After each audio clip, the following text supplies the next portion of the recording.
Frontean soldadu falta da Ukrainaren arazo handietako bat. Agintariek erreklutatzeko legeak gogortu dituzte eta espetxeak irekitzea erabaki dute. Preso ohiak frontean borrokatzen dira orain amnistiaren truke. Olegek 15 urte eman zituen kartzelan hilketa leporatuta eta apiriletik borrokan ari da lehen lerroan.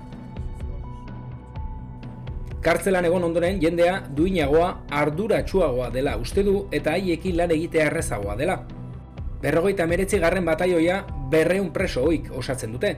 Basilik bere autoarekin emakume bat hil zuen eta 6 urteko zigorra ezarri zioten.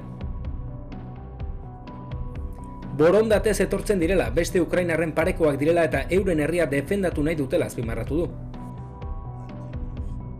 Basili 6 urtera zigortu zuten lapurretagatik, baina 2 urte, bete zituenean izena eman zuen armadan sartzeko. Kartzelatik ateratzen direnak bere borondatearen kontra kalean errekrutatzen diren gazteak baino prestatuago daudela dio. Gerrak askatasuna eman die, baina gainontzeko soldaduek ez bezala, ez dute oporrik. 3 urteko gerraren ostean, Ukrainak arazoak ditu soldaduak aurkitzeko, horregatik kartzelak ireki ditu eta preso hoiek orain misio zailenak egiten dituzte. Aginte gelan, Pokrovsk frontea kontrolatzen dute dronekin gerra honetako armarik garrantzitsuena.